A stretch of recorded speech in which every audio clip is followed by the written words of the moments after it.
menyembah Engkau. Engkau tujuan kami memuliakan Engkau Tuhan. Oleh karena itu berikan kami hati yang haus dan lapar akan Engkau Tuhan.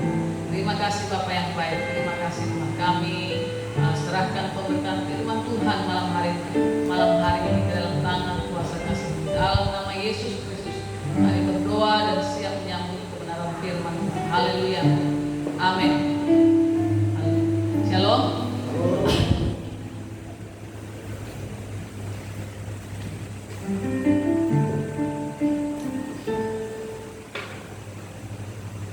Haleluya.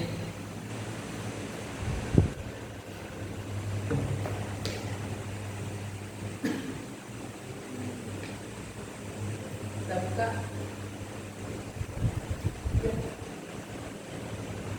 Kita buka Lukas 19.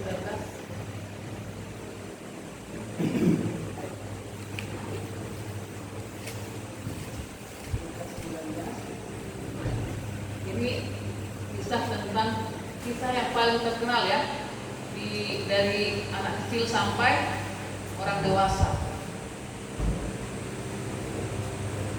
Lukas 19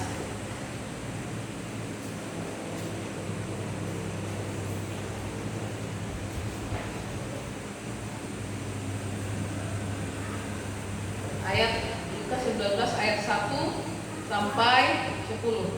Kita baca ya sama-sama. 1, 2, 3. Yesus masuk ke kota Yeriko dan berjalan terus melintasi kota ini. Di situ ada seorang bernama Zakheus, kepala pemungut cukai, dan ia seorang yang kaya. Dia berusaha untuk melihat apakah Yesus itu, tetapi ia tidak berhasil karena orang banyak, sebab badannya.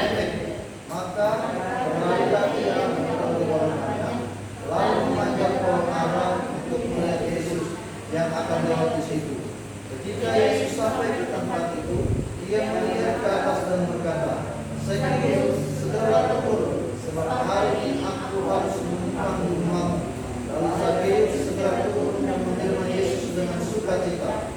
Tetapi semua orang yang melihat hal itu bersungut-sungut, katanya, "Dia menumpang di rumah orang berdosa." Tetapi Zakheus berdiri dan berkata kepada Tuhan, "Tuhan, setengah milikku akan diberikan kepada orang miskin, dan sekiranya ada sesuatu yang kuperas dari seorang, akan kukembalikan 4 kali lipat." Kata Yesus kepadanya, Hari ini telah terjadi keselamatan pada rumah ini, karena orang ini pun anak Abraham, sebab Anak Manusia datang untuk mencari dan menyelamatkan yang hilang. Saudara, kita sebenarnya terus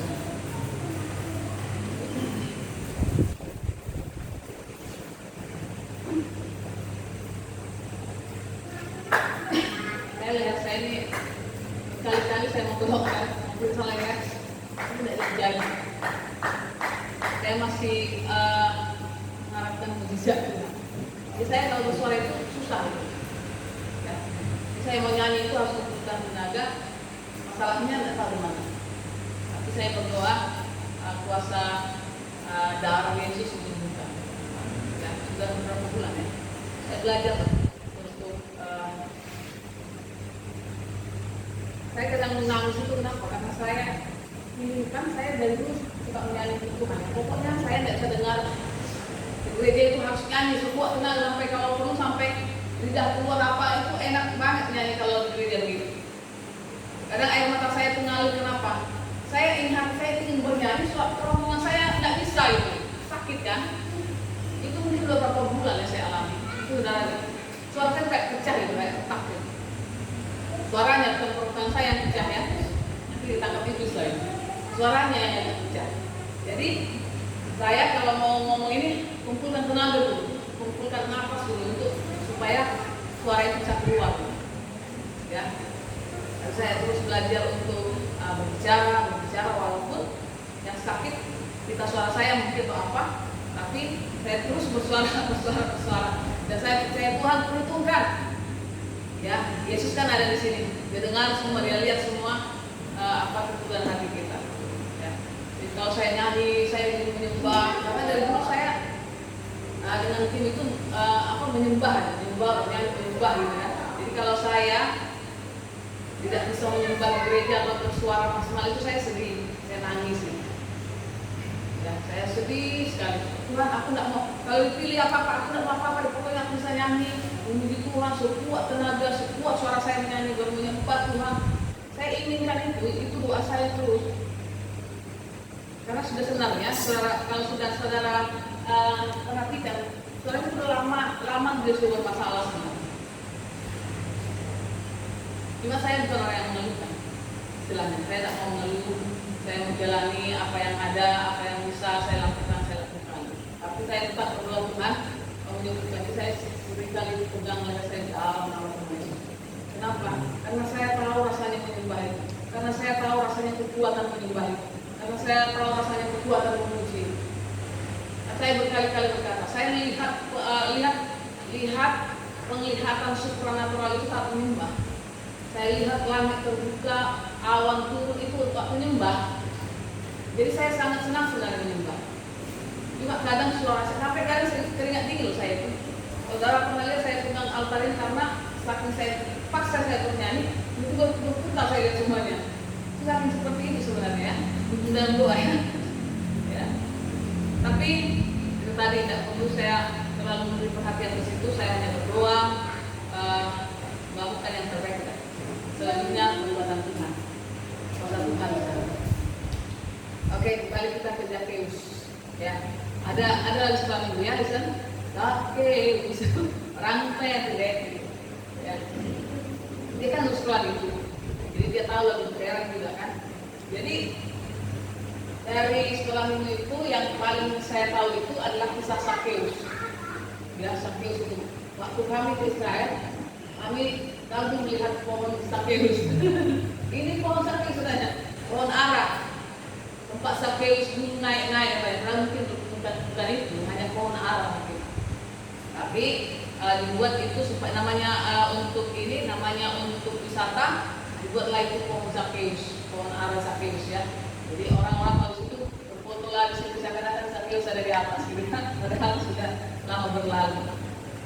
Kalian tahu nggak Zakheus ini orangnya orang kaya ya, jadi orang kaya kan, orang kaya, pemungut cukai, bukan lagi hanya pemungut cukai, kepala ya. Ya, dia kepala pemungut cukai, ya. Orang yang kerja di bea cukai itu kaya raya, apalagi jadi kepalanya.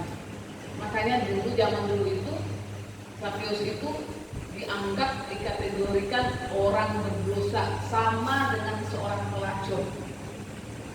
Ya, jadi pemungut cukai di zaman Yesus itu disamakan dengan pelacur dan orang berdosa lagi. Jadi kalau Yesus duduk dengan pemungut cukai, nanti kan saudara baca di bawah itu, orang-orang musuh, kenapa sih dia duduk sama orang berdosa, makan dengan orang berdosa, masuklah itu orang berdosa. Kenapa? Karena pemungut cukai itu sama dengan pelacur, sama dengan pendosa-pendosa yang lain. Jadi rendah di mata orang-orang. Itulah Zakheus. Jadi Zakheus orang kaya, orang yang tidak percaya Tuhan. Tapi suatu saat dia mendengar tentang Yesus. Nah, jadi kalau kita baca dari ayat 1 sampai, saya baca ya, Yesus masuk ke kota Yeriko dan berjalan terus melintasi kota itu. Di situ ada seorang bernama Zakheus, kepala pemungut cukai, dan dia seorang yang kaya. Dia berusaha untuk melihat orang apakah Yesus itu, tetapi tidak berhasil karena orang banyak sebab badannya pendek. Saudara tahu enggak? Kenapa Zakheus, orang di luar Tuhan, kemudian bisa mempercayai Tuhan dan mengalami perubahan hidup? Ya, tadi hari ini saya mendengar khotbah, ya ada juga di sini, tapi ada memang rutin setiap hari saya dengar itu berbicara tentang ini, berubah atau binasa. Hidup kita itu hanya dua pilihan, mau berubah atau binasa. Orang yang tidak mau berubah hidupnya itu akan binasa. Tidak ada pilihan lain. Berubah, binasa, itu aja. Saya kalau tanya mau berubah atau binasa, berubah ya. Roma berapa? Roma 12 ayat 2. Berubahlah oleh pembaharuan diri. Benar enggak? Ya, coba lihat. Roma 12 ya, kalau tidak salah ya.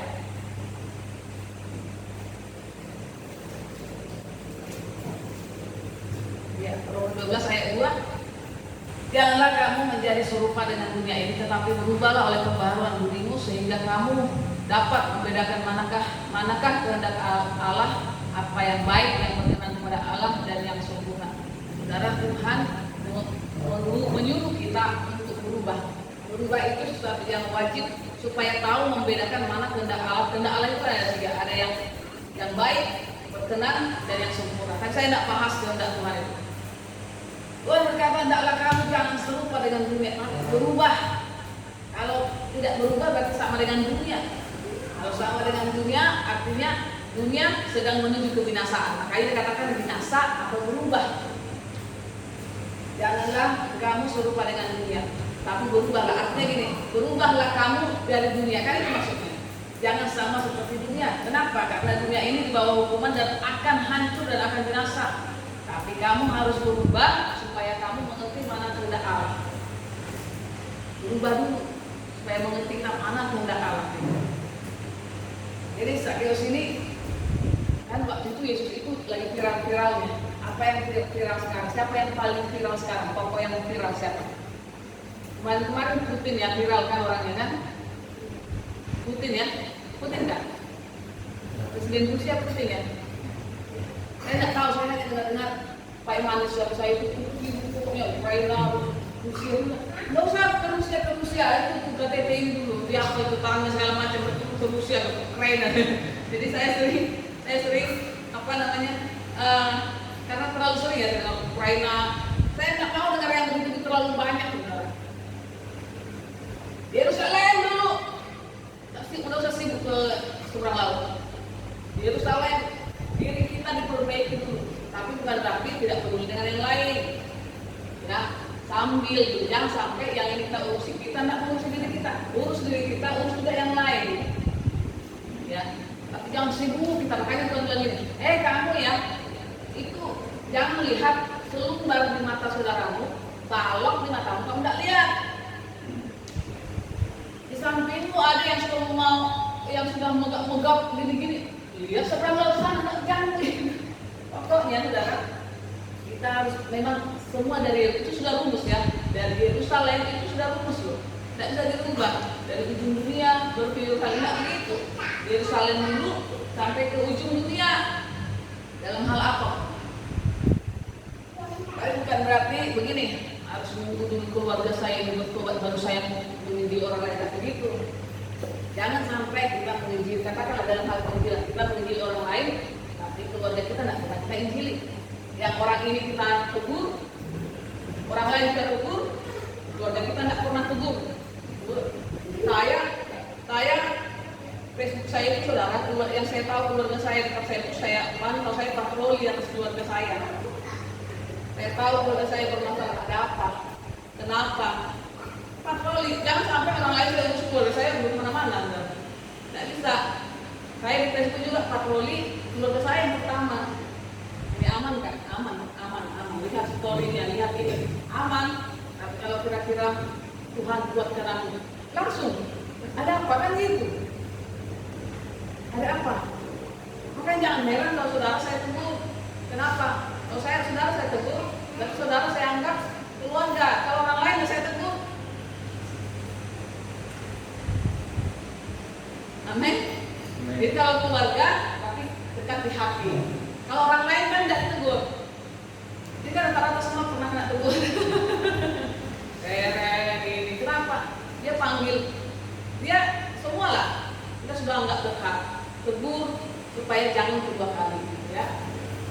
Jadi saudara, waktu itu Yesus itu viral. Wih, Yesus gitu. Usia 30-an lagi. Pemuda zaman now waktu itu. Zaman itu ya.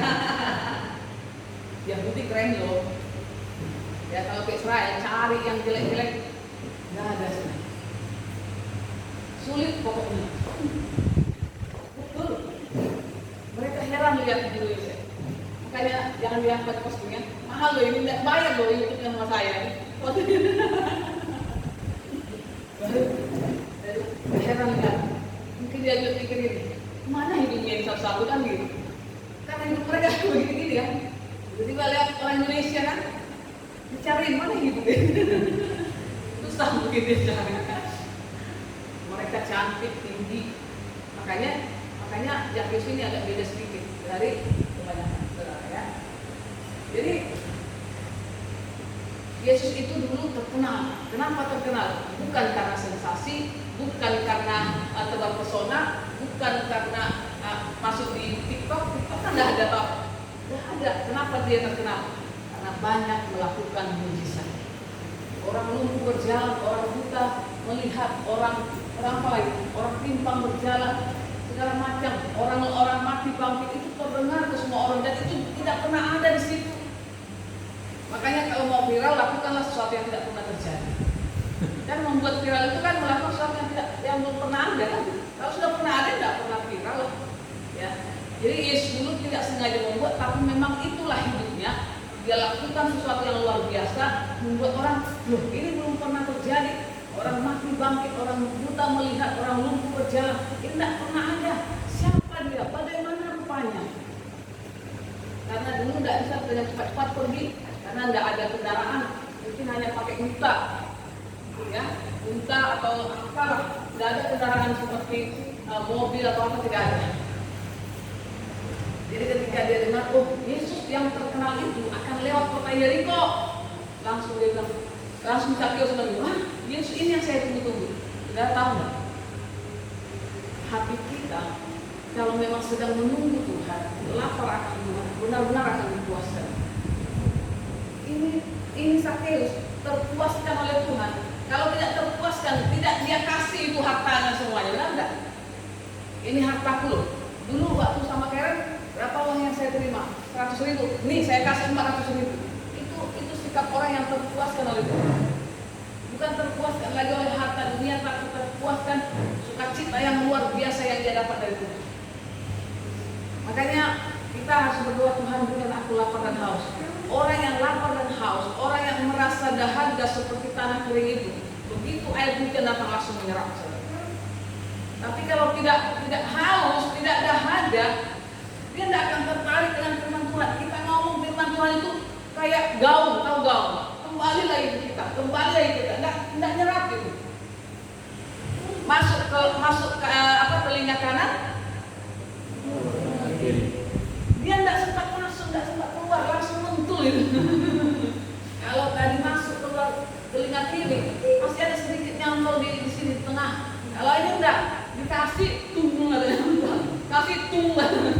Kalau dia masuk ke telinga kanan, keluar telinga kiri, nyantol sedikit lah ampas-ampasnya di ini kepala kita. Ya, tapi orang yang tidak haus, kita ngomong firman langsung kembali, ngomong firman kembali. Seperti yang ditabur di tepi di pinggir jalan, tidak sempat masuk ke tanah, sudah diambil oleh si iblis. Seperti itu orang yang tidak haus. Zakheus bilang, seperti apa Tuhan itu ya? Seperti apa dia? Dia sudah dengar. Makanya penting mendengar tentang Yesus supaya rasa rindu kita ada. Tidak mungkin kita tiba-tiba rindu kepada Tuhan, tidak tahu tentang Tuhan. Ya, sekarang kita sudah tahu. Yesus mati, Yesus lahir, Yesus mati, Yesus bangkit, itu sudah peringati.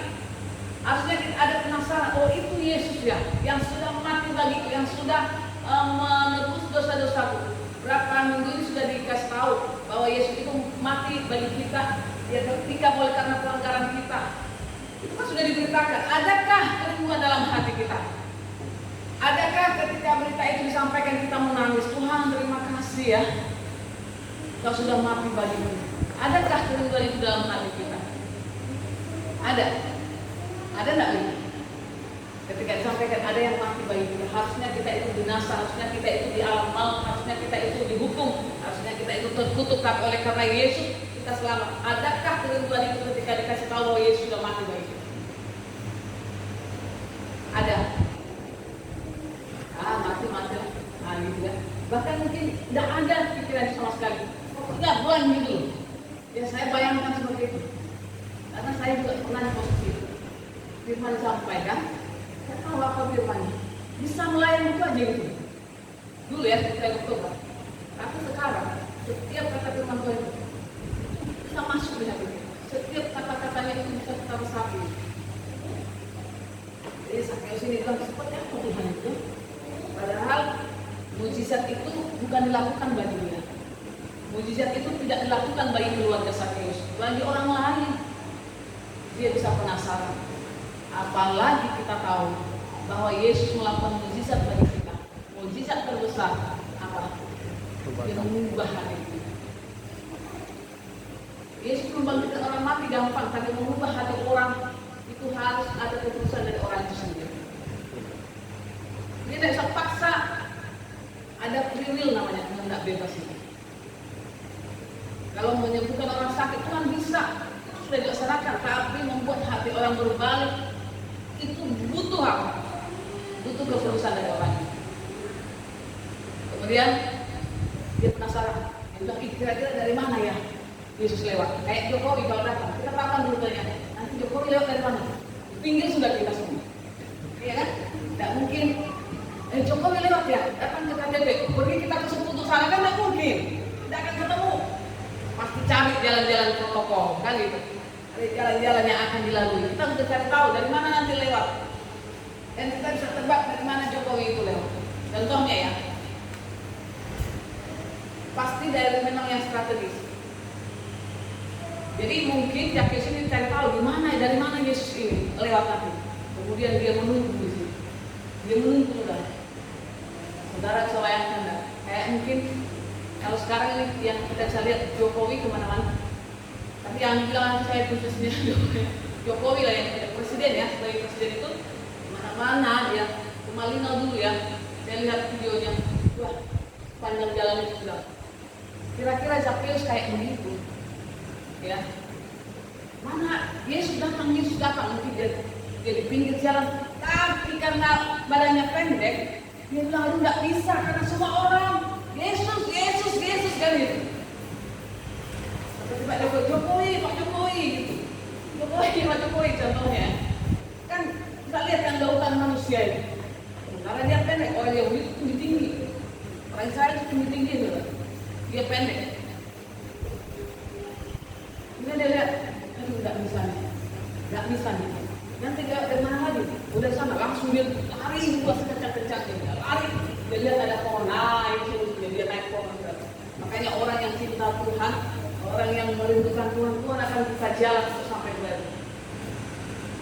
Tapi kalau kita cinta kejahatan, iblis akan buka jalan untuk kita masuk dalam kejahatan. Tapi kita coba lihat ya, kejahatan itu kenapa bervariasi, kejahatan itu kenapa berinovasi, kejahatan itu kenapa bertumbuh. Selalu baru setiap hari. Benar kan? Ada modus yang begini, ada modus yang begini, ada modus.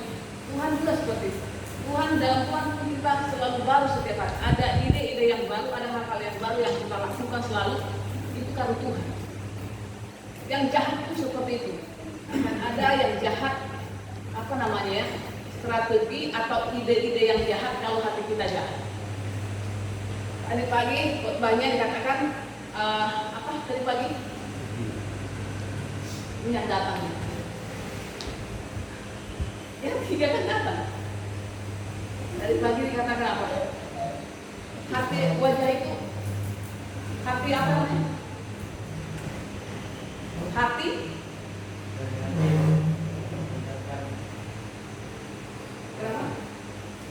jadi yang mencerminkan diri orang itu adalah hatinya, ya kan? Makanya kata jagalah hatimu. Kalau hati kita jahat, tanpa kita sadari yang keluar itu jahat. Perkataan kita, pikiran kita, niat kita, rencana kita jahat.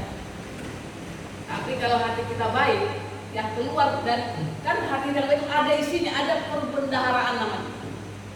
Jadi yang keluar itu yang baik-baik.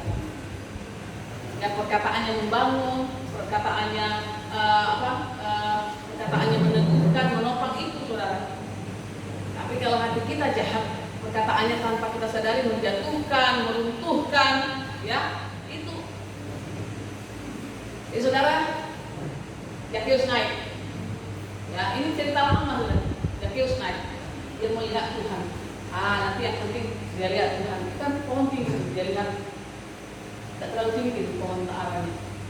Karena sampai sekarang itu kemarin tidak terlalu tinggi apalagi. Jadi lihat Yesus, tapi luar biasa. Makanya saya katakan orang yang rindu Tuhan berkuasa. Yesus ribuan orang, setiap Yesus jalan pasti ribuan orang yang datang. Bayangkan di bukit itu 5.000 laki-laki perempuan di mana-mana. Tapi setiap Yesus berjalan ada ribuan yang mengikuti dia. Kemudian karena dia tidak bisa melihat Yesus, Zakheus naik ke pohon, manjat di saudara. Manjat, biasanya orang pendek kita manjat kan? Manjat, dia lincah. Kemudian dia menunggu Yesus. Menunggu Yesus lewat. Mungkin ini pohon nih, Yesus lewat dari sini. Yesus nanti gampang aku leluasa nanti melihat Yesus keribuan orang sampai ini fokus pada Tuhan. Juga tiba saudara. Ya coba lihat.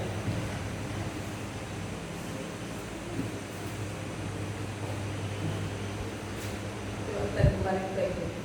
Kita sudah selesai.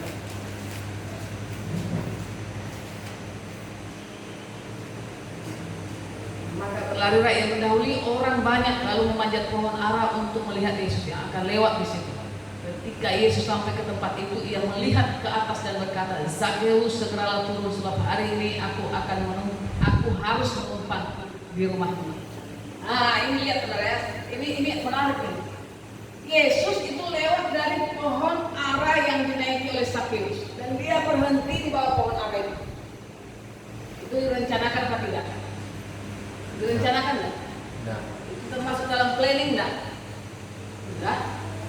Enggak direncanakan. Enggak nanti Yesus kalau lihat nanti ada pohon di situ nanti berhenti di situ. Enggak ada planning begitu. Emang dia apa? Kunti apa segala macam harus di bawah pohon kan enggak? Tidak ada planning. Tapi lihat saudara, dia berhenti di tepat di pohon di mana Zakheus manjat.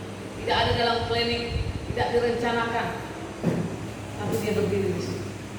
Itu menandakan apa saudara? Ketika hati kita benar-benar merindukan Tuhan, Tuhan pasti ada. Amin. Tuhan pasti sama seperti perempuan pendarahan yang berapa 12 tahun pendarahan itu. Begitu banyaknya orang berdesak-desakan sampai tidak bisa bernapas itu. Bayangkan ribuan orang berdesak-desakan kepada Yesus, tapi satu orang menjamah jumbai ujung jubahnya mengalir kekuatan Tuhan. Dia bilang, siapa yang jamah saya? Murid-muridnya kesal, ya. Bilang, masa Tuhan bertanya, ini kan banyak orang, bukan hanya menjamah, bahkan berdesak-desakan. Kenapa masih tanya siapa yang pegang? Bukan, ini lain, ini beda nih. Ini yang berdesak-desakan ini hanya mau makan aja ini dari mujizat. Ini hanya mau berkat aja ya kan? Mujizat, mau menyaksikan mujizat, mau mendengar pengajaran yang terkenal bagus itu. Tapi perempuan pendarahan itu dia dari ujungnya aja tidak bersentuhan dengan Tuhan. Ujung yang dipakai, tapi dengan iman, dengan kehausan, dengan keteguhan, dengan keyakinan dia datang dan menarik kuasa Tuhan. Sampai Tuhan bilang, siapa yang pegang saya? Loh, kok Tuhan tanya ada ribuan orang yang berdesak-desakan, kok tanya siapa yang pegang? Bisa bayangkan? Enggak, ini lain. Dia datang lain dari yang lain, dari ribuan ini lain. Siapa dia? Wanita pendarahan yang datang menjamah Tuhan. Dan Tuhan merasakan ada kekuatan yang mengalir dari itu. Kalau film action itu langsung ada itu sinar-sinarnya kekuatan. Kalau difilmkan, tiba-tiba itu keluar itu sinar biru masuk ke tangan perempuan ini dan menyembuhkan dia. Itu kalau ada yang minat filmkan lah, buat begitu, ngalir tuh kayak strum-strum. Makanya Tuhan tahu ada kuasa yang keluar dari diri kita, kata Tuhan. Padahal banyak orang juga nggak dapat kuasa itu. Siapa yang dapat? Orang yang merindukan Tuhan. Siapa yang mendapat jawaban Tuhan? Orang yang merindukan Tuhan, yang haus akan Tuhan. Makanya banyak orang datang ke gereja, tadi datangnya stres tingkat 1, pulang stres tingkat 2. Kenapa? Waktu mau tidur nggak jadi. Karena setiap kau mengantuk, suara yang mengkhotbah keras, bangun lagi sakit kepala, makanya pas stres tingkat 2 jadinya. Tapi kalau kita benar-benar rindu akan Tuhan, Tuhan akan jawab. Amin. Amin. Ya. Saya sedih saudara ya, saya tidak tahu berapa bulan ini saya selalu mendengar orang meninggalkan imannya. Saya sedih sekali ya. Kenapa saya sedih? Karena saya sangat meyakini Yesus itu adalah Tuhan. Tidak ada jalan menuju surga selain dalam Tuhan Yesus. Satu-satunya jalan. Camkan dalam hati. Dan bilang, Tuhan cepatkanlah buku ini keluar. Makanya saya percaya ini. Dari banyak judul yang sedang saya siapkan, buku itu yang suruh cepat keluar. Dan buku itu yang ingin saya keluarkan cepat. Mengapa orang murtad itu? Bulan 5, 2 kali dari kan? Habis lebaran kan? Buku itu akan dikirim. Ya sama-sama kita promosikan ya. Amin. Ramah dulu. Dari gratis ya. Jangan kalau beli buku mahal kan? Saya beli buku Pak Pendeta apa itu 150.000. Panggilan yang besar. Udah baca belum buku? Saya baca panggilan yang besar. Pak Gembala itu. Kalau ini enggak, 5.000 setengah. Amin. Jangan minta diskon. Karena bonus itu butuh waktu segala macam. Tapi saya dapat itu dari saudara. Sakeus ketika Tuhan datang, saudara. Sakeus, coba kita baca ya. Tetap di Sakeus berikut. Sakeus segeralah turun, sebab hari ini coba mari baca tadi. Suara saya agak suaramu 5 mantap. 5. Ketika Yesus sampai ke tempat itu, ia melihat ke atas dan berkata, Sakeus, segeralah turun, sebab hari ini aku baru menumpang di rumahmu. Yang jadi pertanyaan, Yesus itu kenal nggak sama Sakeus? Kenal nggak? Tapi saya bingung, kok bisa langsung tahu ya? Sakeus ya, atau dia tanya dulu sekitarnya? Tahu dia. Tuhan tahu tempatnya. Kan Tuhan tidak mungkin waktu Tuhan jalan dilihatin di atas pohon ada kalau orang ada kasih main orang apa kan enggak. Itu sedang mengajarkan. Ini Sakeus ini hanya sekilas, tetapi mengajarkan menjadi inspirasi bagi kita bahwa ketika kita rindu akan Tuhan akan menjawab segala kebutuhan kita. Amin. Jadi lihat, Sakeus turunlah karena aku harus menumpang di rumahmu. Memang tujuan Yesus ke rumah Sakeus kan? Karena enggak. Dia tidak ada schedule nanti aku akan ke rumah Sakeus. Enggak. Tapi kenapa Tuhan berkata, Sakeus, hari ini aku harus di rumahmu, harus di rumahmu.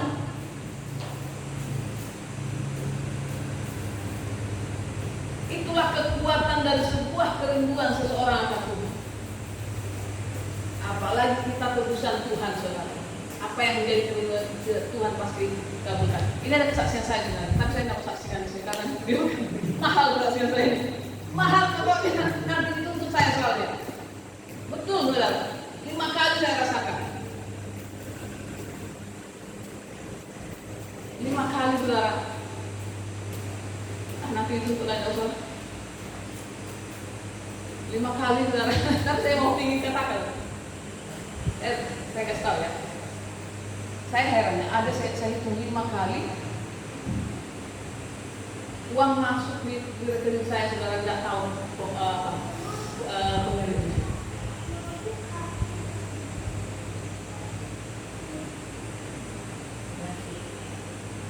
Masuk dulu. Sampai saya takut print saya punya. Saya takut. Dulu pernah loh masuk ke rekening saya hampir 50 JT.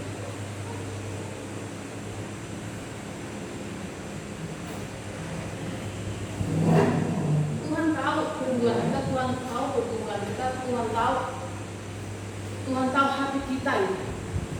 Hati ini hanya Tuhan yang tahu. Bukan dari fisik kita, bukan dari gerakan kita saja, tapi hati kita bisa ditembus oleh Tuhan. Apa sih yang ada di hati kita? Apa kecondongan hati kita? Apa kerinduan hati kita? Tuhan tahu.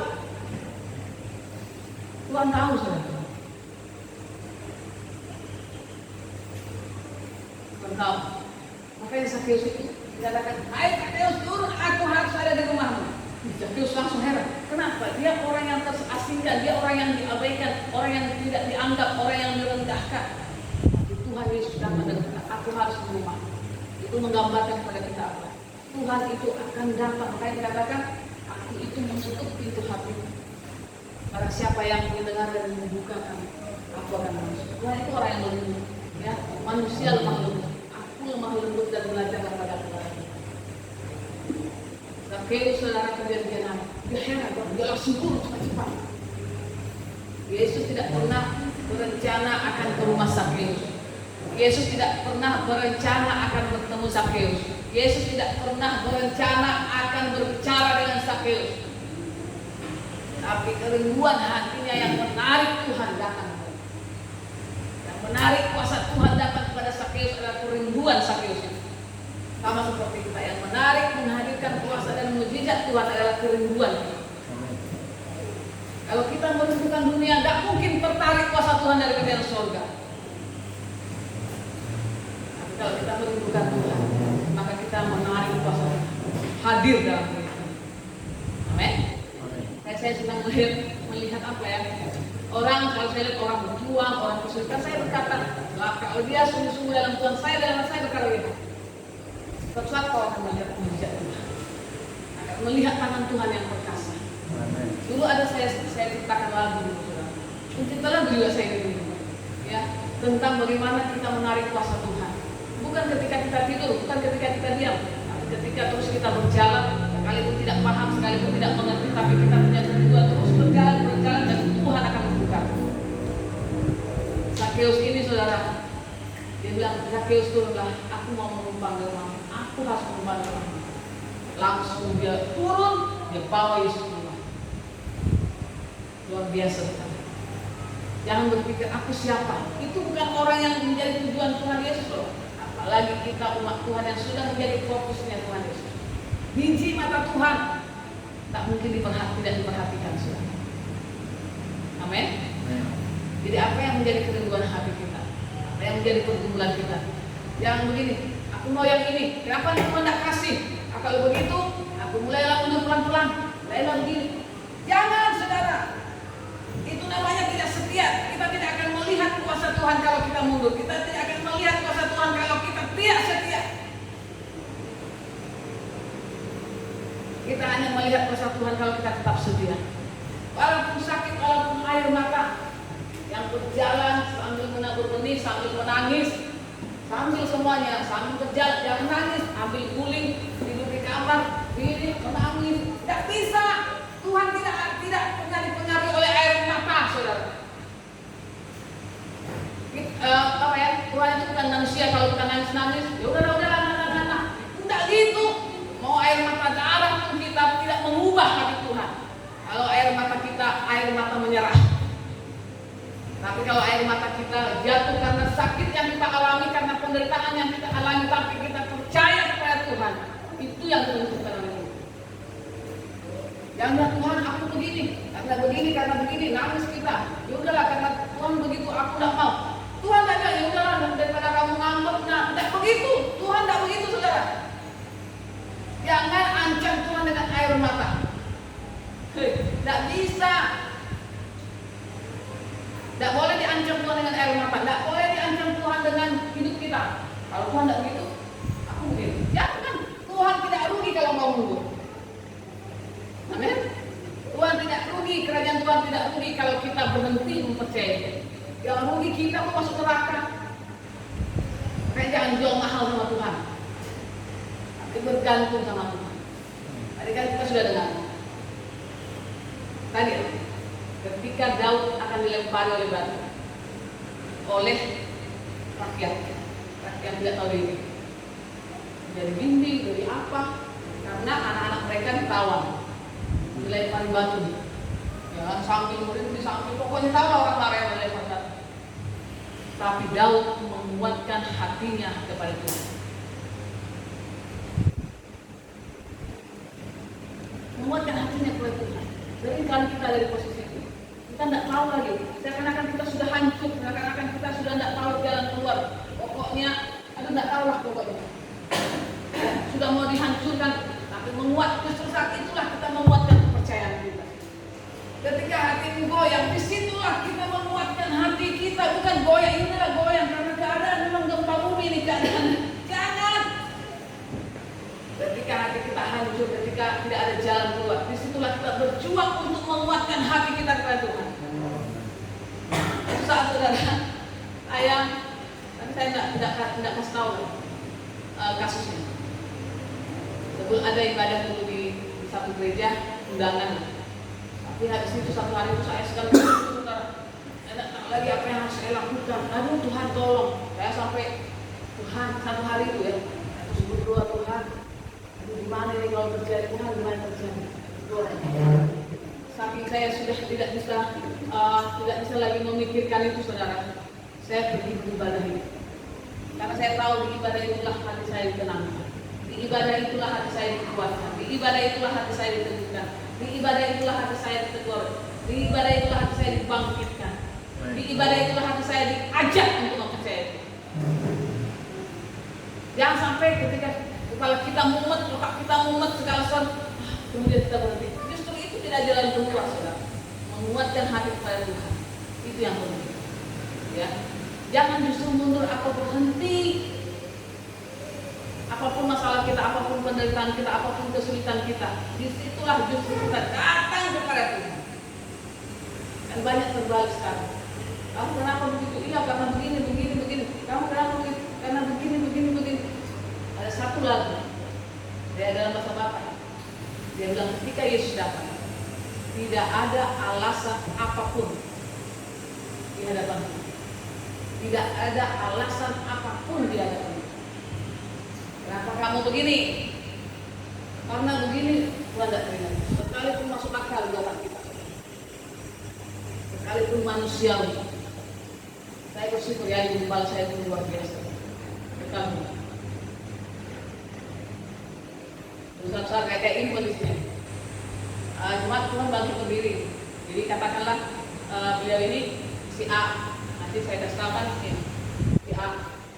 Hebat nih, sarjana. Ini pokoknya diakui lah profesinya. Duduk begitu. Semua udah berdiri. Berdiri. Sudah bangkit berdiri. Duduk dia. Pak, bangkit. Bangkit katanya. Pak, bangkit. Dia bangkit dulu. Saya diajar oleh tempat saya dulu ya, menghargai aturan sekecil apapun dihargai. Contohnya, yang mana kematian berdiri, jalan kaki juga pegang, mau langsung ke orang. Selama masih kuat berdiri, kenapa harus berdiri? Karena kita belajar hal-hal kecil untuk menghargai Tuhan dan melukakan. Kalau kita yang jelas-jelas begini, WL Worship Leader kayak Pak Isman besar begini, kita tidak hargai saudara. Apalagi yang tidak kelihatan. Yang kelihatan